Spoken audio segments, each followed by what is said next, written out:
All right, welcome to episode 49 of Real Talk with a Vulnerable Angel and Friends. I am your host, Dominica May, the Vulnerable Angel, and I am joined by my guest tonight is Sharad. Welcome, Sharad. Hi, guys. Thank you for having me. So tonight's episode is titled Autism Tests because we are going to be taking some online autism tests. Now, I personally already know that I'm autistic. My official diagnosis, though, is more like in the broad autism umbrella. It's neurodevelopmental disorder dash other. I was told that and so this is under the DSM-5 manual in the US. If I had been diagnosed under DSM-4, then I would have been diagnosed with Asperger's, but they got rid of Asperger's, just lumped it into autism. So, How old were you when you were first diagnosed? my son was diagnosed in 2017, like January 2017. And as I was going through the process of filling out the forms for him, a lot of the answers I'm just like, but this isn't this just normal? Because this is what I do. And so that's how a lot of women find out that they're autistic is their kids get diagnosed first and they're just like, but this is normal to me. So they relate to a lot of that sort of thing. So I went and got myself an adult like there was one psychologist in the entire place that I could go to that was able to do autism diagnoses for adults in the whole system in my local center. So yeah, I went and saw him, and after the first appointment with him, I brought in like 7 pages of notes of all the reasons why I thought I was autistic. And so by the end of the session, I mean, I let him keep it like or photocopy it so that he could go through them. But by the end of the session, he's like, I mean, it's pretty likely that you are autistic. But I think the reason I didn't get like a full-blown ASD diagnosis is because I had learned to adapt over the years. You know, I was mid-30s by then, I guess, in 2017, because that was what is that? 8 years ago? Oh my god, it was 8 years ago. Yeah, so I was like 34, I guess. Wow. Yeah. Time flies. That's crazy. Was it 33? Yeah, I guess I was 33 because I haven't had my birthday yet. Anyway, it's all good. So we'll see also if the online tests think that I'm autistic or how autistic I am as well. We'll discover if they think that Sharad is autistic. One of the things that is common, I guess, is that like neurodivergent people tend to gravitate towards each other. So a lot of my friends who didn't know that they were autistic kind of learned that they were through me sharing my experiences. So it's like, oh, of course, it makes sense because we've gravitated towards each other because we just the communication style it fits. Like, and it's harder for us to have matching communication styles with neurotypical people. So yeah, so let's get started. We'll go with the autism spectrum quotient test first. If anyone wants to join along and do the test with us, they can type in that URL there that's up there, and I will read the few I accidentally spat on my phone. Spit on my phone, gross. Sorry. I'll read what it says about this one first. Okay, so it says this is the online version of the Autism Spectrum Quotient, or AQ, developed by the Autism Research Centre at the University of Cambridge. Is that the one in Massachusetts or is it in UK? It's UK. Who knows? I'm going to go with America probably. I don't know. As a measure of the extent of autistic traits in adults. It does have shortened versions for children and adolescents as well. And those ones should be filled out by parents if they are curious about their kids.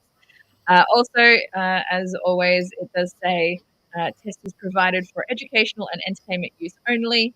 It is not intended to be a psychological advice of any kind and come without any guarantee of accuracy or validity. Assessment is free and anonymous, and you can save it directly. All right, let's begin. Oh, there's 50 items on this list, and it says it'll take 9 minutes, but we'll probably be discussing our answers as we go, so it'll take longer than that. Okay, AQ. Oh, it's got the variants. Okay, we're going to click the AQ one. And, oh, great. It asks us if we're male or female because autistic traits show up differently. Let me see. On what gender you are. All right, I'm picking female. Okay. Okay, and it says, below our list of statements, please read each statement very carefully and rate how strongly you agree or disagree with it. Begin.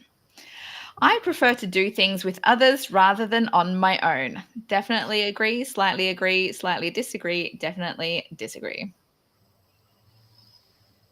I prefer to do things with others rather than on my own. I'm going to go with slightly disagree because I'm going to go with slightly agree. I am more often doing things by myself. It doesn't mean I don't enjoy doing things with others. I'm just more often. It just means doing that you're an things by independent person. That's all. myself. I prefer to do things the same way over and over again. Definitely agree. I'm going to definitely disagree. You're already not autistic. No, you don't know that.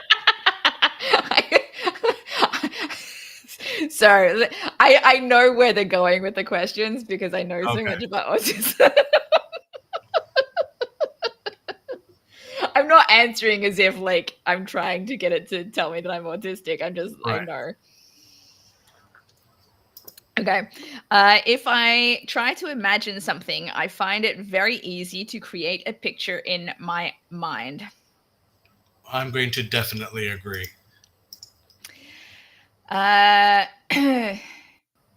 Slightly disagree. Okay. I frequently get so strongly absorbed in one thing that I lose sight of other things. Definitely agree. Definitely agree as well. That's a very autistic thing. Focus. Oh, look at shiny coin. It could also be an ADHD thing though too. So if you're not autistic, it doesn't mean that you're not ADHD. It could be.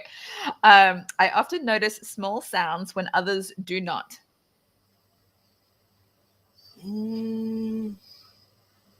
For example, can you hear the sound of electricity going through the wires sometimes?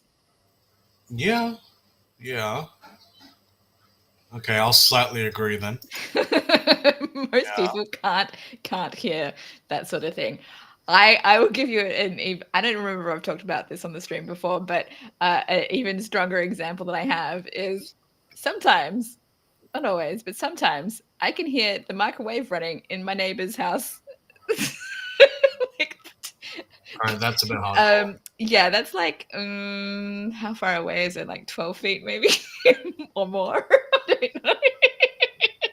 Well, I don't know about autism, but I think that could be a sign that you have a superpower. So no, it's an autistic thing. We're more highly attuned to different sensory experiences. So anyway, definitely agree for me. I usually notice car number plates or similar strings of information. Definitely agree. Definitely disagree for me. You're more of a word person than a numbers person, Yeah, though, so yeah. that's probably why. I mean, I struggle to remember my own, to be honest.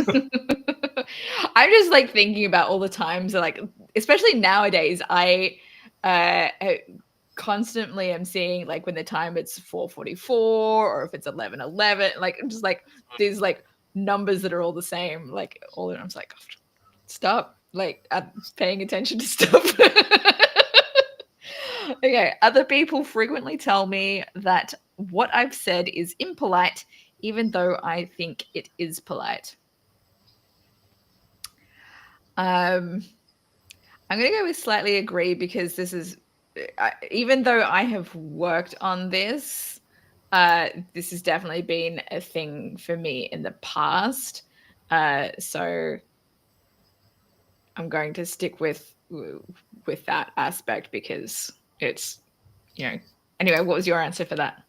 I'll probably definitely disagree. I mean, the only times I've been told I've been rude is during times of emotion. Mm-hmm. So, and thankfully, I like to think that I'm pretty good with. Well, no, that's a lie. But like, I'm only pushed to high emotion on like very very certain points. So I think I'm okay. Okay. Yeah. When I'm reading a story, I can easily imagine what the characters might look like.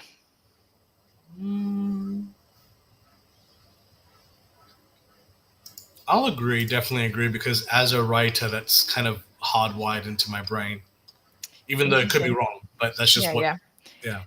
I am going to definitely disagree because I do not visualize anything while I'm reading. This is one of the reasons why watching movies is so helpful for me because it helps me visualize what characters are supposed to look like.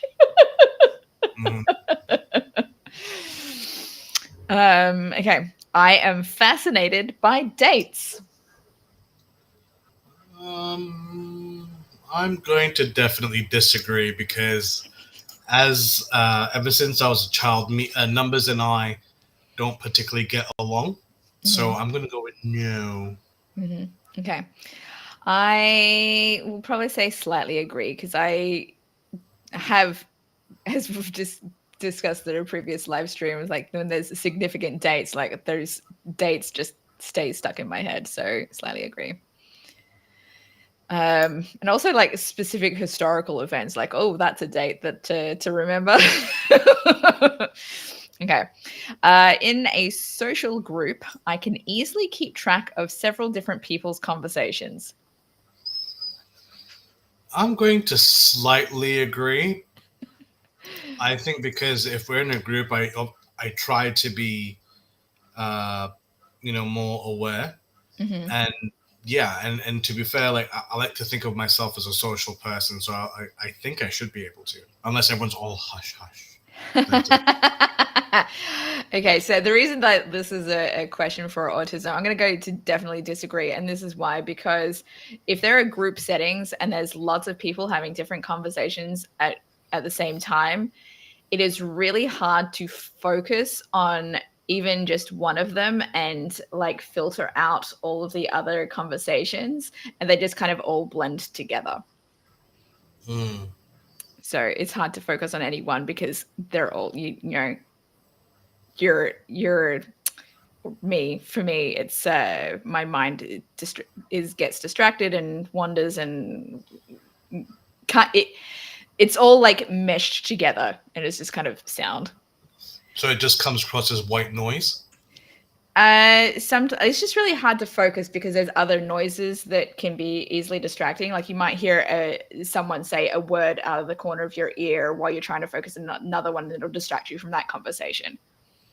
Gotcha. Yeah.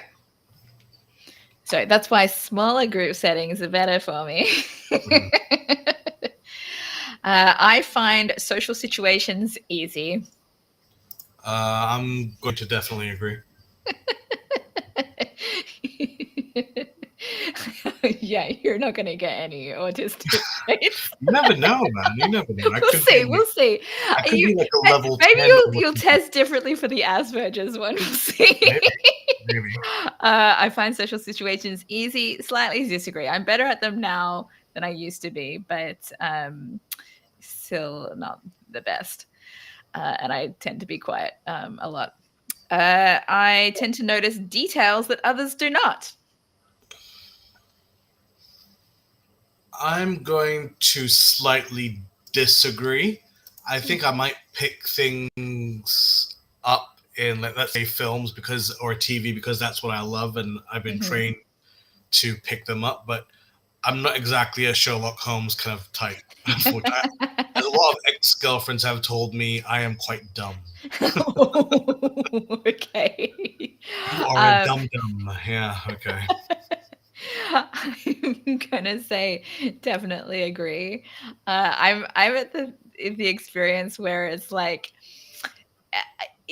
I have this like strong pattern recognition sort of thing. So if I like notice patterns, then I'll be able to pick up like and predict something that's going to happen based on those patterns. Like that's how much I get with the detailedness of everything. Oh, my dad is watching us right now, so right. he's got a comment. Let me pull up his comment before I move on to that next question. So my dad says the word is overwhelming because of too much data. Oh, with the sound stuff. That makes sense. Yeah. All right. I would rather go to a library than a party. I mean, I love going to libraries, but that's because I'm a nerd. So, but I love a party as well. So, but which would you rather go to? Yeah, okay, I'll slightly disagree. Okay, slightly disagree. I'm gonna go, considering I just went to the library today and collected more things, and I'm a regular to my library, and I so rarely even get invited to parties, let alone want to go to them. So I'm gonna go with definitely agree. But it's also because, like, as I said, with the sound overwhelm aspect, parties are not a great setting for me to be comfortable in because there's like so many distractions. I find making up stories easy. You're a writer, but is it easy? I'll agree. I think because as as a writer, it just comes naturally. Like, for example, yesterday I was just writing, just like trying to create a universe for a potential story, and yeah, it was super easy. Not to say it was great, but it was easy. I'm going to go slightly agree because sometimes I do find it challenging, but other times it is easy. My dad has another comment for us here. He says pattern recognition is mine too, so he also has that experience. Oh, very cool. All right, I find myself drawn more strongly to people than to things.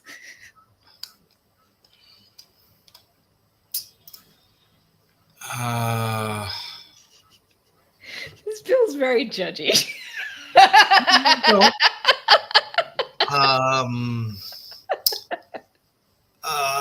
I'll say definitely agree because I don't know. It's weird. Like, I think because my experience with quote unquote things, they stay constant, right? With people, they can fluctuate any which way. So you're more drawn to people because they fluctuate. I'm probably going to go with slightly disagree because my things are like an extension of myself, and I am a big collector, and so clearly that's yeah, it's easier for me to to do that than connect with people. So slightly disagree. I tend to have very strong interests, which I get upset about if I can't pursue. I'm going to definitely agree. Me too. Yeah. Yeah, that is very clearly an obvious autistic one because it's like if you are not like if you're restricted from pursuing your interests, then you can absolutely melt down and and not be pleasant to be around. If you're not able to access any of that in your life, it's really overwhelming. Like you really need to have time to focus on that. I enjoy social chit chat. Yeah, definitely agree. I'm going to slightly agree because if we're talking small talk, no. If we're talking Big talk. in-depth conversations, then yes. And yeah, and this is the thing, it's not very specific, and it should be more specific, especially if you're asking actual autistic people this question, because we want to, what do you mean by social chit chat? Do you mean small talk, or do you mean proper conversations? Anyway, slightly agree because it wasn't specific enough. When I talk, it isn't always easy for others to get a word in edgeways. I will definitely agree. I have a very, very, very big problem. Not so much now. I like to think that I've tempered it a bit more now, but back then I've been told many a time that I'm a bit of a chatterbox. Mm, mm. I am actually. So you have the more autistic answer on this one then. For me, I'm going to definitely disagree just because I don't talk very much at all, and Hmm. I'm very easy to interrupt.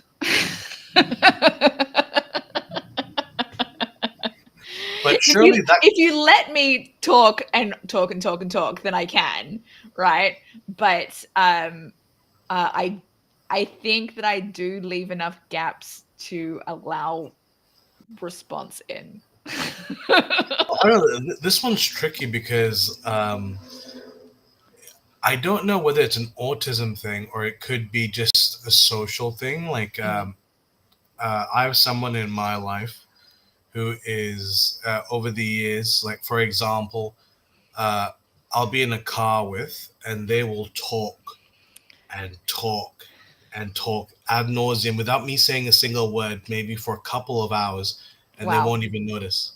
You know, so I don't know whether that's necessarily the thing. It could be an age thing, maybe as well. I don't know. Maybe, Maybe. maybe. I am fascinated by numbers. Definitely disagree. I hate numbers and numbers hate me. This is the thing, like numbers are so strongly associated with autistic people, but um it's not necessary, like yes, it is a common thing for many autistic people, but other autistic people, numbers that mean nothing to them, and it's more like other elements of things. Anyway, I'm gonna go slightly agree. Why is it that numbers are prevalent with the autistic community? Is there any reason why? I don't know if I don't know. I kind of feel like it's a stereotype at this point. I don't know how accurate it is for across the board. But the with the stereotype of the autistic genius, like the accountant, for example, with Ben Ben Affleck. Affleck. Yeah. Then a lot of, and what also Dustin Hoffman and Rain Man as well, Right. right? It was like kind of that sort of thing. So yeah, the savant autistic person, like that's just like their The minds romanticized work version. with the, yeah, I know, right, the their minds just work really well with numbers. Is it I do because not have that quality, but I do have some innate mathematical skill. nice? Do you think it's because mathematics are across the board they're fixed, where Could else be. with yeah, or also let's say with languages you have dialect, you have different languages, syntax, and all that, or whatever. So it's open to interpretation. Where Mm. else mathematics are boom, boom, boom, Yeah, boom. it could be. It could be that for sure. Mhm. All right, my dad has a couple of comments for us here. He says, I've learned to like parties as I get older. I used to sit back and watch. I still do, but now focus on people's energies. I look for life positive over letting people's dramas in, unless personally called to support. Yeah, I There you think go. as we all get older, we're all under the mindset of, I haven't got time for this. I haven't got the energy. I've got. This is not in my pay grade. And, Pay me if you want me to pay attention to this. yeah, Yes. and Mhm. and even when you do, odds are it won't be enough. That's right. That's right. When I'm reading a story, I find it difficult to work out the character's intentions. This one's tricky. If they're a well written character, either their Mm, intentions will be super clear, or mm, conversely, they won't be. mm, Depending on how you write them. So it depends. For me personally speaking, like I love characters with hidden agendas. Like same. uh, like for example, I was rewatching one of my favorite films based on Alexander Dumas' story, The Count of Monte Cristo, Mm, and obviously the audience, know Edmond's intentions straight away, but when he creates this count character, he's all over the place, which is mm. equally interesting. So it depends. So where are you going to go with? Slightly agree, slightly disagree? I'm going to slightly disagree, I think. Yeah, I think I'm going to go slightly disagree as well. I think it's probably something I struggled with more when I was younger, but as I have grown older, and especially because I am someone who watches a lot of movies. Good. know it says reading a story though. Um, but it's still like if it's well described, then um, it seems to be pretty straightforward. So slightly disagree. I don't particularly enjoy reading fiction. Well, I definitely disagree. I love fiction. So, what about you? I understand where this is coming from, and I actually, my response is I'm going to go with slightly agree. There is some fiction that it is easier for me to, and okay, I'm assuming that it's like straight written fiction, like novels and stuff. I I probably read more nonfiction than fiction if it's in a book, unless it's got pictures in it, like comic books or manga. Those are Or much Dr. easier for Seuss? me to get through. Yeah. Well, and Doctor Seuss, yeah, I suppose. But I'm like, um, yeah, it's just I see all the right, some books like if they're fat, it's really daunting, and also because books in general is really hard for me to um just like read something straight through without being like I missed I didn't focus on that. I need to reread that passage again. Like it just takes me forever to read anything. And so I guess it's easier for me to read something if I'm going to be learning something from Okay. it. But this is, I know where it's coming from for in terms of what is more stereotypical for an autistic person, but my son absolutely loves reading fiction. Like he can read over 700 words a minute. Oh He's wow. just like that, like voracious reader. Like I ended up buying a bunch of books that we can pack with us for when we're moving, so he will have plenty to read while we're like getting settled in somewhere else. But I'm borrowing books from the library from him for him constantly just because he reads so much. So No. not enjoying fiction is not necessarily a sign that you're not autistic. Okay. But anyway, my answer is slightly agree because I prefer to watch movies anyway over reading. It's just Yeah. Fair. because it's more visual for me. Like I said earlier, with the imagining what characters look like. That's a challenge. All right, my dad, I think, has a couple more comments for us here. He says, numbers are back to brain wiring. I have poor memorization, but number patterns can stimulate at times. Easier to play chess, a maths game. Interesting. Huh. Probably explains why I suck at chess. Maybe. And then he also says, I used classic illustrated for my book reports. Oh, interesting. Huh. Okay. That's very So cool. he had to read the illustrated versions of the books. Okay. The next question is, I find it hard to make new friends.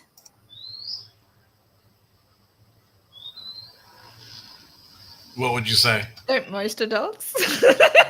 Yeah. But definitely agree. Yes. I find it I'm hard to going to make new friends. definitely disagree. I think I find it quite. I'm a lot more selective now as I get older about who I choose to let inside my social circle, but it's never really a problem. I think it's okay. Let me rephrase that. Making friends is easy. Keeping homies is a different story. There you go. I notice patterns in things all the time. What did I say earlier? Pattern recognition, No. all for me. How about you? I don't know whether I want to slightly disagree or definitely disagree, because I'll go with definitely disagree, because I've been called many things in my life, one of which was dumb face, because I can see things right in front of me and I just won't It notice doesn't. things. So I can It be quite a doesn't dumb. register. Yeah. Interesting. Interesting. I'm not. See, I feel like it's more than just like visual patterns and things, though. It's like also like if you can predict the end of the movie because you've seen the patterns that is like in the plot points and you recognize it from other movies, then it's like, oh, I know what's going to happen here. Like that. That's a pattern as well. So Pattern it's not. recognition. There you go. Yeah. All right, my dad has another comment for us here. He says, if the fiction has concepts to connect with as well as movie versions. Yeah, I mean, as long as the story is there, fair Mhm. play. All right. I would rather go to the theater than a museum. What the fuck? Both. I love both. What? You have to make me choose which one I would rather go to. Also, what kind of theater do you mean? Do you mean a stage production or do you mean a movie cinema? Like, fuck Or you, do you mean question. like a grand theater, like that? I mean, it's the same thing with the museum. Like, I think What kind of generally museum? speaking, people tend to go to the theater more often than the museum. But um, put it this way, because that's my experience, more theater than museum. The museum experiences stand out more Mm. because there's less of them. So I'll probably go with maybe, but It's so hard, right? it's hard. I feel like I like them equally. Yeah, same. Even if I go to the theater more often than I go to a museum, I always enjoy my time at a museum. Unless it's like a super boring topic. But even then, like I went to a maritime museum in Taiwan, Oh wow, okay. in Taipei, and boats and things is not, my typical kind of thing that I'm actually interested in. However, uh, I was writing my pirate novel at the time, and so I was Ah, immensely fascinated because I'm like learning all of this stuff that could be relevant to my book. research. There. Yeah. So mm, I think I'm probably going to go with slightly agree just because I go to the theater more often, but it Yeah, doesn't mean that I actually like it more than a museum necessarily. It's just like there are more things that you can see at a theater. Like it's constantly different things, right? Whereas the museum, They don't change their exhibits very often. And so you're not going to necessarily go to it as regularly because you've already seen the things the last time you went. Mm-hmm. That's my reasoning. So slightly agree. It does not upset me if my daily routine is disturbed. I'm going to definitely agree. As they say, variety is the spice of life. Keeps things spicy. Again, if you're really autistic, your answer would be definitely disagree because routines are a safety Yeah. safety concern. Fair enough. Fair enough. I currently have no daily routine, which has fucked me up to no end. Because I don't know what to do with my time. Like No. having routine is actually really beneficial for me. It doesn't upset me if it has to get disturbed. Maybe it would have done more so in the past, but routines are a lifesaver for me. So Sure. anyway, I'm gonna go with it does not upset me. I guess I'll go slightly agree because it's something I've learned to live with, I guess. There we go. Gotcha. I frequently find that I don't know how to keep a conversation going. I'll definitely disagree.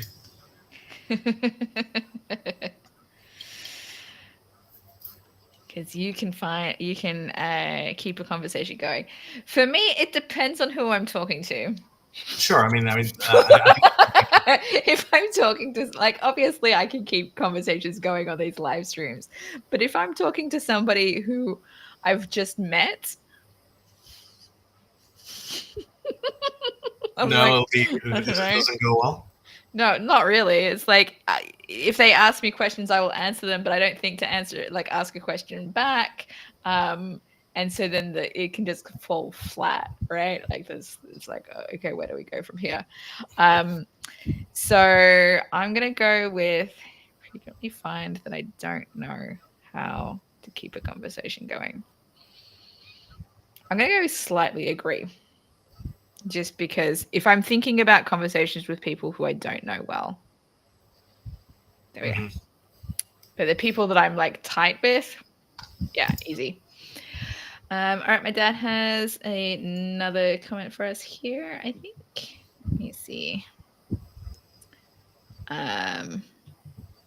He says, I think your problem with defining is classic autistic. Yes, it is. It depends on which offers too much data input to senses. Interesting. Yeah, even my responses to the answers of things is like showing off how autistic I am. All right, I find it easy to read between the lines when someone is talking to me. Oh boy, this is tricky. I'll put slightly agree, but there have been times, like I said, where I'm a bit of a dum dum. So it really depends. If you want me to investigate someone who's really hiding things, I might not pick them up. But usually, I'm pretty good. I am gonna go with definitely no. I think I slightly disagree. I used to be harder at this than it's easier for me to read between the lines now, but it's something I kind of had to teach myself, if that makes sense. So I'm gonna go slightly disagree because I still struggle with it a decent amount. All right, my dad has another comment for us here. He says,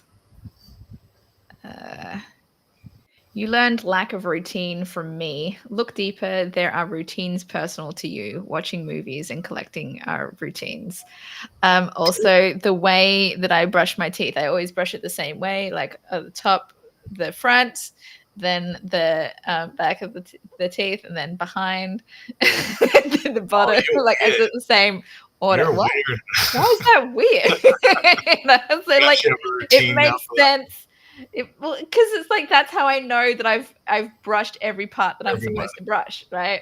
I have set ways that I load the dishwasher, and if somebody like loads it differently, then I'm like, gotta reshuffle this around. That's right. So my dad is right, yeah. But that was not how it was defining the question. It was like daily routine, not routines for specific things. And I'm not going to be upset if that stuff gets disrupted. I will just fix it. I'm not going to. Oh, no, it's changed. You need to change this. Don't do that. It'd be funny if you did. I may have done in the past. Oh, there you go. Maybe. I don't know. Okay. I usually concentrate more on the whole picture rather than the small details.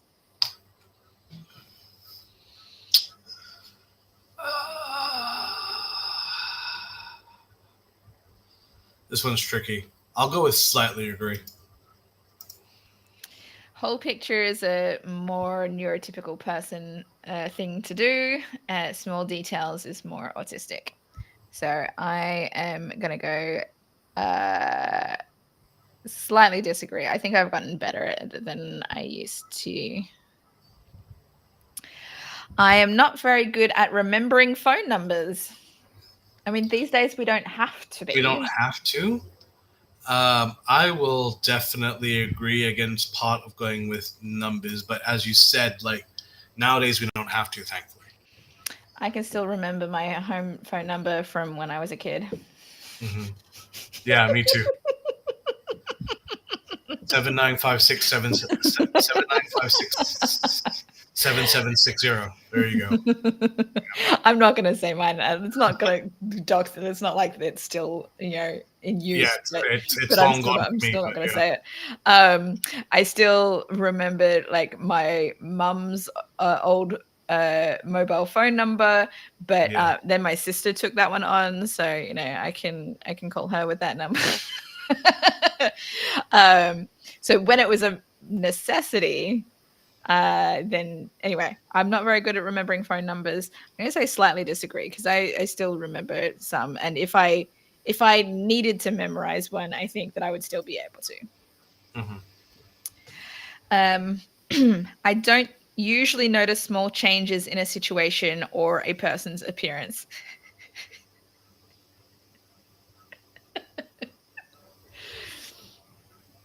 Well, I know. I want to hear your response first. This one's tricky because I like to think that I do. If someone's changed something, I'll be like, something's different. Give me a sec, and I'll figure it out. So the awareness is there, but what it is, maybe I might not pick it up straight away, but I do notice. Okay. I actually don't know what is the more autistic response for this. Because, as we've discussed, autistic people tend to notice small details really well. However, in this kind of situation, I am terrible. Mm-hmm. I am really terrible at noticing small changes in a situation or a person's appearance, especially the person's appearance aspect. So what are you going to put? I definitely agree. I don't usually notice small changes. I'll slightly disagree. I know how to tell if someone listening to me is getting bored. I can tell. I can tell because, again, it's reading up on social cues and picking things up. And if you're talking to someone, you can tell. And I've given many speeches where it's autistic people find that challenging. Oh, okay. Unless they've taught themselves how to adapt. Yeah. So I'm gonna go slightly disagree. I see it in my son sometimes. Like I can easily be totally bored with what he's telling me, but he can't tell that I'm bored, and so I will just pretend that I'm still listening to it. It's terrible, but Well, I don't know. It's different for a teen, isn't it? Like just to for them because obviously like they're trying to find quote unquote their voice, so it could be them just blabbing. it's always been like that, though. Okay, fair It's enough. an autistic thing. It's just you know, you don't notice when somebody's bored. Um, so I what did I say? Slightly disagree. I know how to tell us when slightly disagree. I find it easy to do more than one thing at once. Definitely disagree. I'm a man and I am hopeless. I can't even do this properly without like so It- yeah, I struggle with that. I find it easy to do more than one thing at once. I think I'm going to go slightly disagree as well. There are times that I can, and then other times where it's just it's too much. Like I I saw something recently. I think it was on Instagram where they were talking about how screenwriters have actually been told nowadays that they need to write really like way more obviously in their scripts because they they need to write as if everyone in the audience is only half paying attention because they're scrolling on their phone at the same time. I cannot do that. If I if I want to check something on my phone, I will have to pause the show that I'm watching or the movie that I'm watching Yeah. because I don't want to miss what's happening in the movie. So, yeah. Oh, looks like my dad has some more comments for us here. Let's see. This one. Dumb is your programming, Sharad. Others not understanding you have pushed their judgment on you. You are very intelligent and deep. That was done to me till I did my first intelligence test with a shrink. Oh, The test broke down to different intelligences. I know my highest area is abstract thinking at 150 plus. wow. That makes sense for my dad. My dad is a very abstract thinker. Like, I think a lot of his artwork as well, he has a lot of abstract. He doesn't only do abstract art, but my favorite of his art is his abstract art rather than his like landscapes and things. Yeah, that's the thing. Like, people have a very narrow view of what makes someone intelligent, for sure. When I talk on the phone, you mean I have to talk on the phone? I'm not sure when it's my turn to speak. I'll definitely disagree. I think there have been times where I talk over people and times where there can be a lull in the conversation, but that's normal, I'd say. But so usually I'm pretty good. I this is such an interesting. How often do people talk on the phone nowadays? If I'm on the phone, it's usually because I have like a reason Business. to, business type of thing to deal with. Like earlier today, I actually received a phone call that was someone returning a call for a message that I left because I wanted to see if I could get an like low income exemption on my some of my property taxes, and they called me back today. I was not expecting to actually hear from them because all of the other low income exemptions were past due the date that I need to have applied for them. This one, I would have been able to apply, but the low income exemption was based on 2024 income. And I worked last year, so my income was above the threshold for it. It's like, that's bullshit, right? This year my income is next to nothing. So F you. Anyway, that's bureaucracy for you. Yeah, I feel you. I feel you. Anyway, so getting back to the question, that was a tangent. Yeah, so if most of my phone calls are those kinds of things, then yeah, I know when it's my turn to speak because they Mhm. leave the pause. So slightly disagree, I guess, because there are probably times where it's a struggle. Oh, my dad has another comment for us here. He says that he is the same with texting and movies, so he Yeah, also does the pausing thing. I hate I it. think it's more of a Gen Z thing, right? Like probably because they just grew up with phones immediately and Yeah, stuff. everything's all. Yeah, Yeah. I enjoy doing things spontaneously. yeah, I do very much so. The autistic answer is definitely disagree. Oh, really? Yes, because as the aforementioned, we need our routines thing. Right. But it's a spectrum, right? Like Mm, obviously there are some autistic people that it's fine, but I think for me, I'm good with spontaneous things. Not all the time. Like it's sometimes it's helpful to have some warning, and but I can also be like, "Oh, I'll just say no if I'm not up for it in the moment. I'm gonna go slightly agree because I do enjoy it, but not all the time. mhm, Um, but where was I going with that? Um, yeah, needing routines and oh yeah, so what I was going to say is like one of the reasons that I have been taking so long with my transition for moving from here back to Malaysia is because it can take like that transitional time for a change.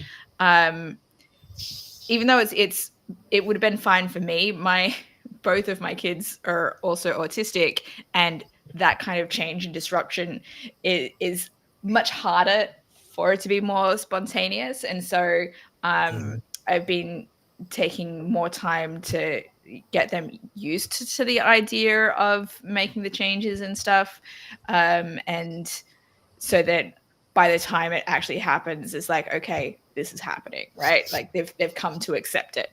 right. So it's not at all spontaneous. So it's spontaneous to a point. Yeah, but for Yeah. me, like I'm fine. Like when I did a road trip across Australia in 4 weeks. Are you serious? That sounds amazing. I did it like it was short notice. I was like, we had I think this was when I was married. Um, very very early on in my marriage. It was just before we moved to Malaysia. So my ex-husband had just finished his PhD or whatever. I think we had an event that we had to attend, and then I was like, well, after that event, we have like a month where we don't have any specific plans. So let's drive across Australia for the next 4 weeks. And because I didn't know if we would have another opportunity like that to do that, because my ex husband was looking for work. And sure enough, while we were in Tasmania, he got a phone call from an organization in KL, and they wanted to fly him out to KL for an interview. Wow. So we drove up to Sydney, and then he flew from Sydney up to KL, had the interview, and they flew him back to Perth. So I drove back from Sydney to Perth with just me and my daughter in the car. Did it in Wow. 4 days, which is crazy. That sounds awesome. But it was a great trip. Yeah. So Wow. that was me, like that, absolutely spontaneous. But I would not necessarily do that all the time. Mhm. Um, all right. Oh, my dad has another comment for us here. He says,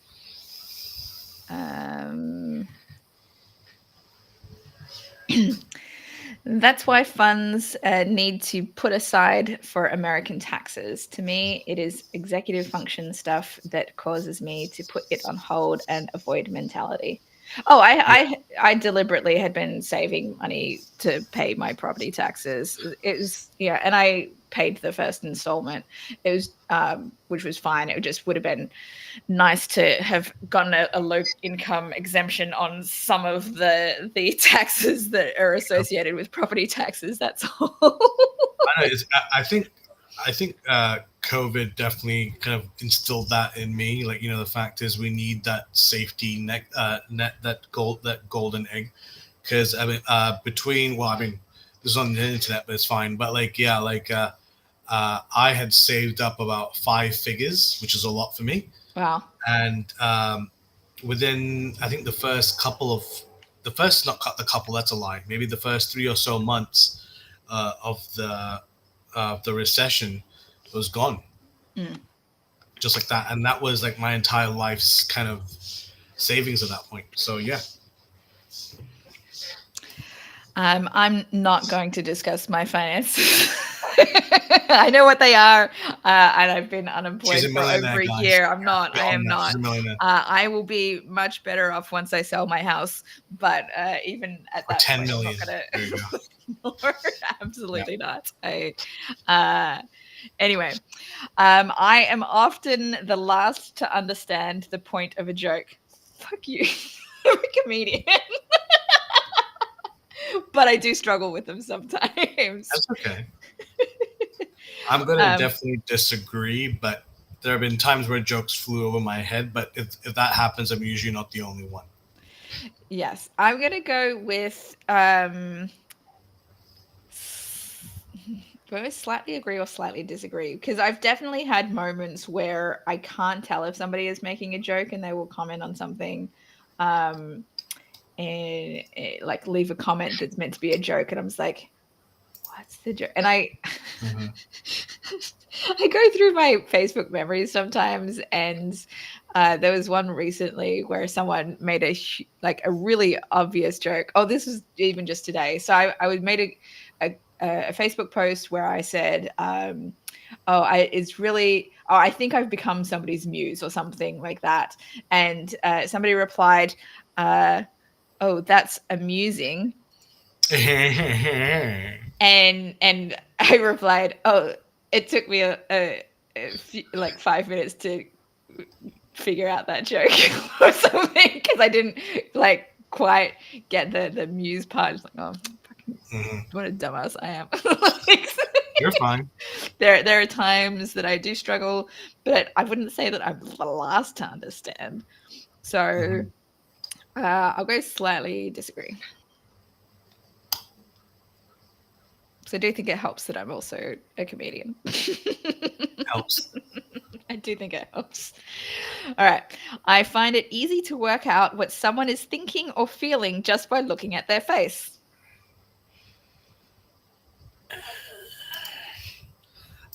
This one's tricky. I'm going to definitely agree. I know that kind of contradicts what I said earlier about picking things up, but I think Mm, that when people say or react to things on their face, it's very, very hard to initially hold it back. mm. Yet it has to register. So even if someone is stone faced, you can go, all right, you're thinking of something. You're Yeah, but thinking. do you know exactly what they're thinking? Well, usually after that the initials kind of first few seconds, I can usually.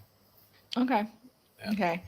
I can sometimes, but it really depends on how well I know the person. Like, I don't usually pay very close attention to what somebody's face is meaning. Hmm. It's easier for me when I'm doing improv because it's kind of a requirement to like Right. react to what you're seeing the other person doing. Hmm. Um, but uh, I might be able to notice that like something has changed in their face, but I won't necessarily be able to know what that means that they are thinking. Hmm. And other times, it is super like in situations where it's like this person is in absolute adoration of me. That is so easy to detect. Like, I think maybe because Oh, it's really? rare, right? Like, um, well, because if I'm already close to them, like there is a very specific look. It's like you're in absolute awe of me. Like I don't see it very often, but when I do, I'm like, I know what that look is. So yeah, and it only happens with people that I've actually been involved with. I don't think I've really seen it with anyone else. Okay. Anyway, so I'm gonna go slightly disagree, just because there are times that I can. Right. Looks like my dad has another comment for us here. He says, depends on the type of joke. People teasing me, others often comment, I take it too seriously. Yep. My ex-husband was like that. He did not like me teasing him. Like, it's banter. Come on. If you can't take a joke at your own expense, then where's your sense of humor? Anyway, some people take offense and some people don't. If there is an interruption, I can switch back to what I was doing very quickly. I'm going to slightly agree. I am going to go slightly disagree. I'm better at going back to things than I used to be, but other times I'm just like, oh, it's like it takes a long time, because it can take a long time for me to get into something that if I'm disrupted from it, it's like, oh, man. Anyway, slightly disagree. Yeah, I'm better at than I used to be. Yeah. So the autistic answer is no, it takes a long time. It takes a long time to get back into things when you're disrupted. I am good at social chit chat. We had this question already. Didn't we have that question already? I think so, yeah. I am good at social chit chat. Do you want to test if we remembered the same answer? Is that what it's doing? Maybe it's a test to see, like, yeah, if your frontal cortex is working. I think I answered slightly agree. Mm-hmm. People often tell me that I keep going on and on about the same thing.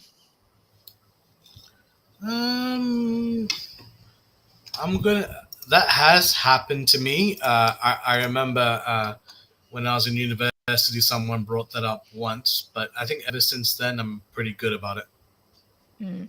So I'm going to definitely disagree. Okay, I'm going to go slightly agree, because I absolutely do, even if people don't tell me that I do.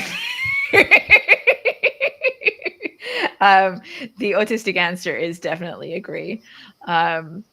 I can tell you, like, with my kids are absolutely, especially, are just like on and on. Like my son is constantly talking about Fire and Ice, video game. That's his current special interest. He's like keeps speed running it and trying to screen capture his speed runs so that he can share it on YouTube and stuff. And he's trying to get the world records. I hear about constantly. Really? Yes. That's awesome. I think he's gotten close. I don't remember if he has actually gotten it and then it didn't capture. But he's just like, he's constantly at it.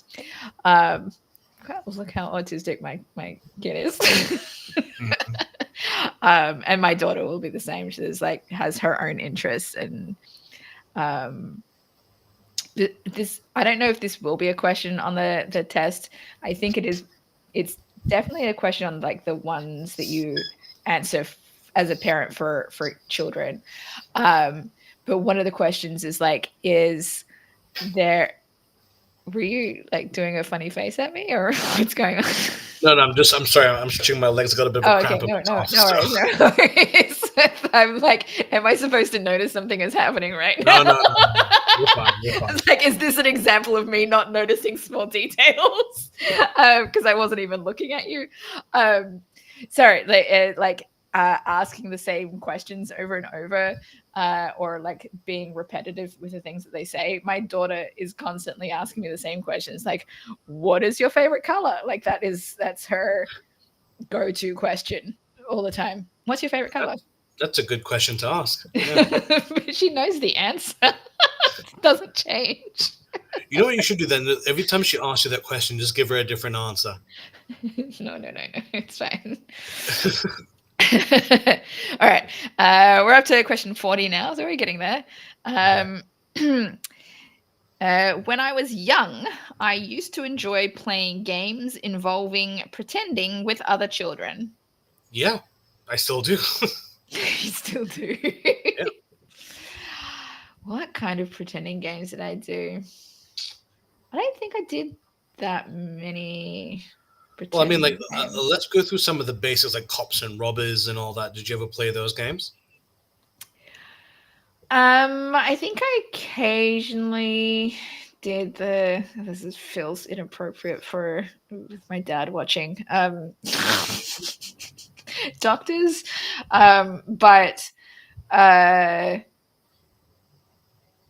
yeah, that felt more. I don't know.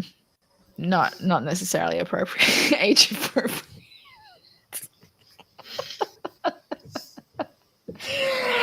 No, I mean, the games that I played were more like chasey, hide and seek. Those aren't like pretending games like Marco Polo in the pool, slides. I did have Barbie dolls that I played with, but I don't feel like that's the same as pretending. So I'm gonna go slightly disagree. Yeah. All right. My dad has some more comments here, I think. Body language is complicated. As an empath, I can unconsciously pick up on patterns. At this for me is easier in counseling situations. Your mother completely surprised me when she asked. I'm guessing for a separation. Oh, asked me to move out after 19 plus years together.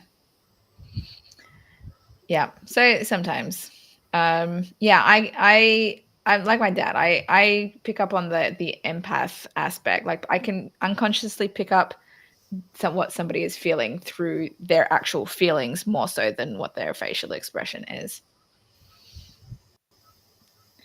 All right. And Dad says wording can be slightly different and interesting how they're used. And then as for the doctor game, I said my dad says no comment as Dad. Appreciate it, Dad. All right. I like to collect information about categories of things. For example, types of car, types of bird, types of train, types of plant, etc. I'm sure you can figure out what the. Yeah. So you're definitely agree. Yeah, definitely agree. I'm going to say for you, definitely agree. Hang on, I need to think about this actually. Categories of things. I know. I guess like types of yeah. I would say probably definitely agree as well, which is also the autistic answer. Or the nerd answer, yeah. Or the autistic answer. This is an autism test. Come on. Collecting information about a special interest is a very autistic thing to do. All right. I find it difficult to imagine what it would be like to be someone else.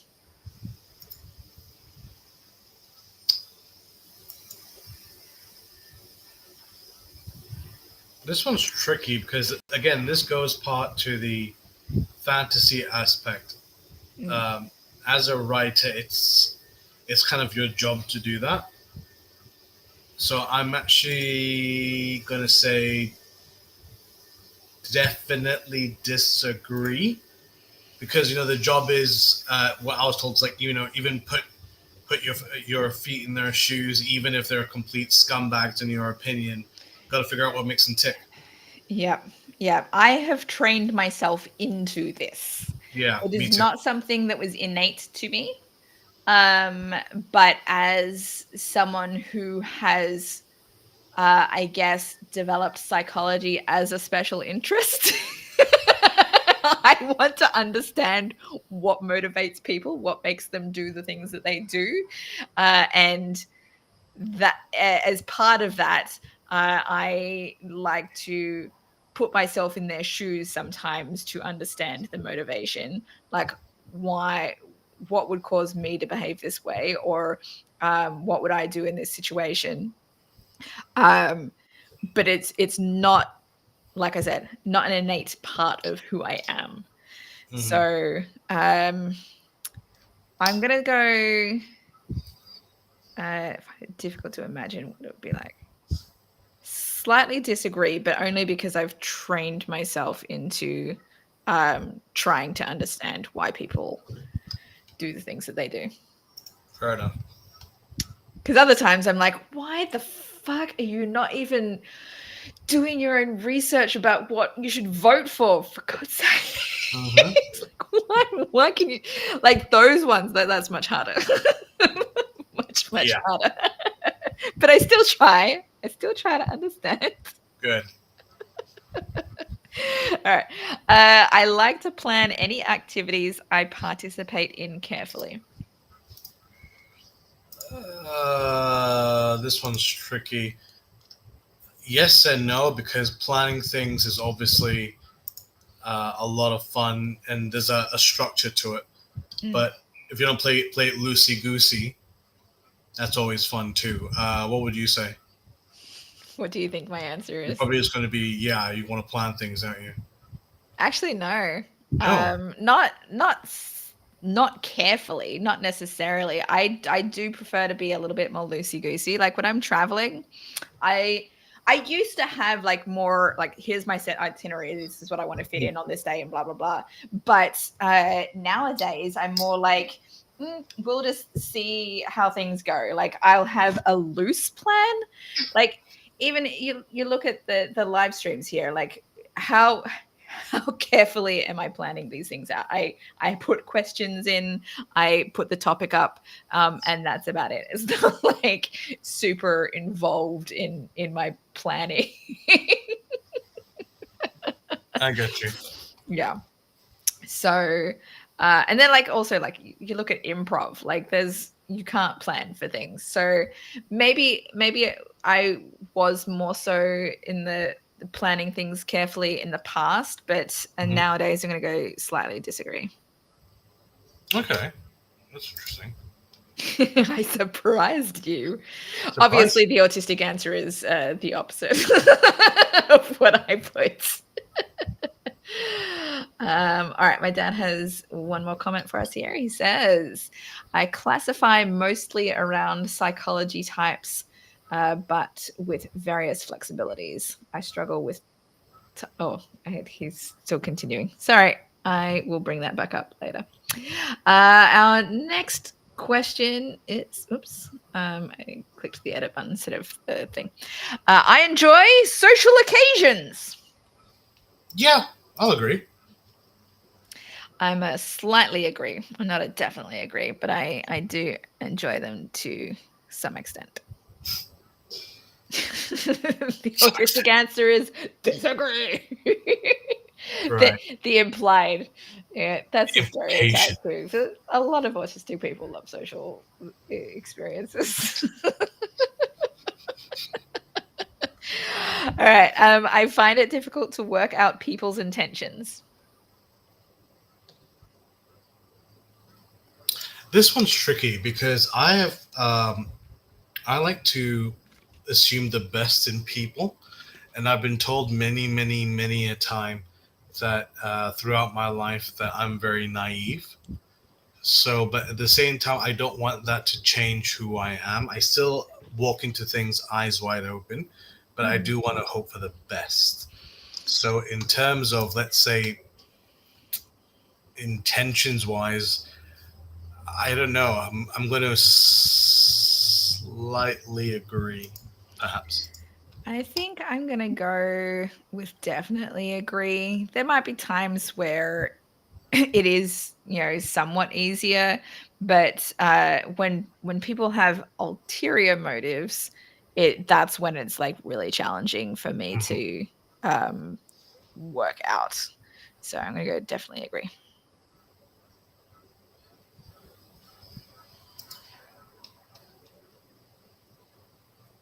Oh, I think my dad's okay. My I thought my dad's comment was continued, but maybe I just misunderstood.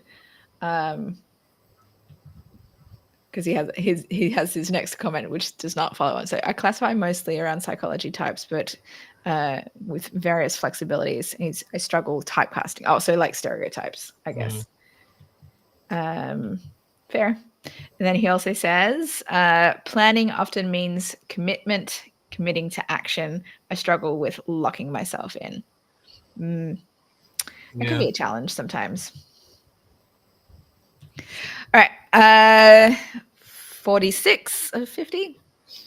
New situations make me anxious. I'm gonna say no. No? No, I mean, uh, I don't want to say it make me anxious. There's definitely that. I think they make me excited, and that could be anxiety in there, of course, but usually no. I'm going to go definitely agree.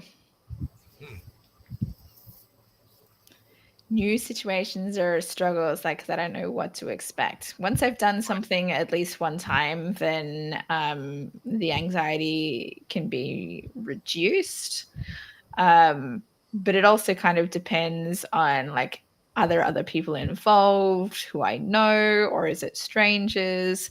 If I'm going to do something new with somebody I trust, then it might be less anxiety inducing. Hmm. All right. I enjoy meeting new people. Yeah, I'll agree. I'm going to go slightly disagree. Sometimes I do, but I'm not very good at it. So I just, no, I just stick to the people that I already like. I am a good diplomat. Yeah. Well, I mean, that's the thing. Whenever people meet each other for the first time, we usually produce the best versions of ourselves. Mm, So that's always fun. I guess. All right. I'm a good diplomat. Oh, I'll definitely disagree. I'm I'm not. I am a petty bitch. So no. I trained myself into this one too. I Mhm. definitely didn't used to be, but as a result of having to deal with my ex-husband, I learned how to be more diplomatic. Yeah, fair enough. So I'm gonna go. I slightly agree because I'm sure there are times where I'm not the best at it. But like I said, trained myself into it. Oh, two questions left. Okay, I am not very good at remembering people's date of birth.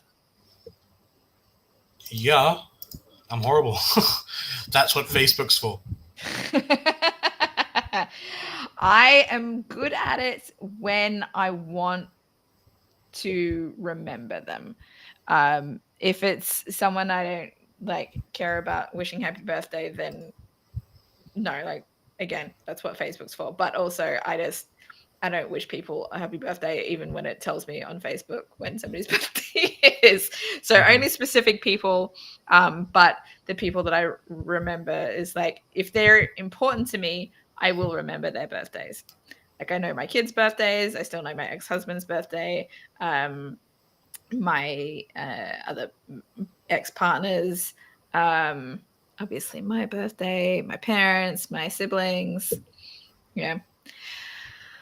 So I am going to go slightly agree just because not everyone. You can't. All right. Last question. I find it very easy to play games with children that involve pretending. I struggle with kids generally, like, but I'll disagree because when it comes to activities, I'm pretty good. But yeah, kids are super smart, so I will say, oh, I don't know.